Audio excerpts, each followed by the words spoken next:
Sveiciens visiem! Šajā video vēlos parunāt par tēmu, kas ir klātesoša katram cilvēkam, bet ko bieži negribas redzēt vai izjust – emocionālo diskomfortu. Mēs bieži iedomājamies, ka garīgais vai emocionālais darbs ar sevi nozīmē kļūt arvien mierīgākam, priecīgākam, pārliecinātākam, un tā tas arī ir ilgtermiņā. Bet tas, ko bieži nepasaka, ir, ka šis ceļš nozīmē arī kļūt gatavākam būt diskomfortā. Nevis izskaust to, bet iemācīties būt ar to, bez panikas un bez aizbēgšanas.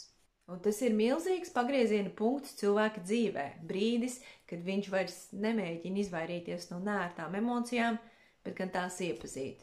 Kad viņš spēj sevī noturēt dažādas pat pretrunīgas sajūtas vai domas, neaizvarot sirdi un nediskreditējot pats sevi vai citus.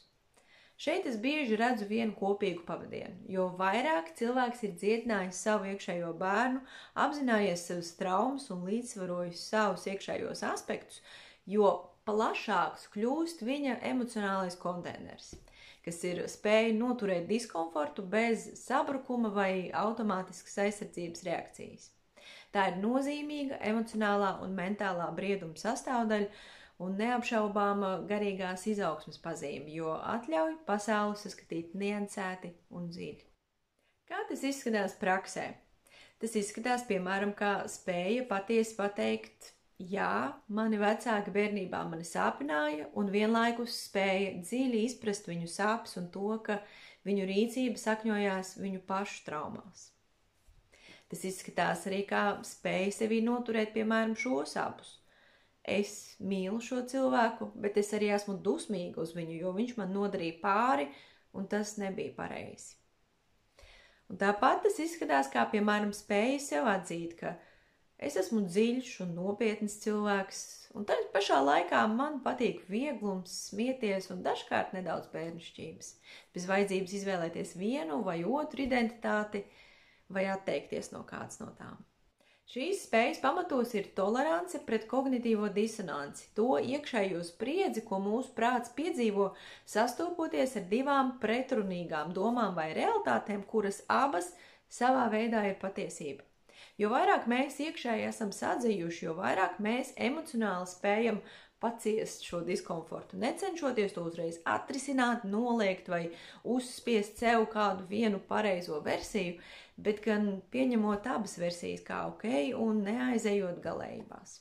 Mūsu prātam ļoti patīk vienkāršība. Viņš standartā redz pasauli melnbaltu, jo tā ir drošāk. Viens ir labs, otrs ir slikts, vai man ir taisnība un tam otram nav, vai nu cilvēks man mīl, vai nu viņš man dara pāri. Bet dzīve nav melnbalta. Tā ir daudzkrāsaina.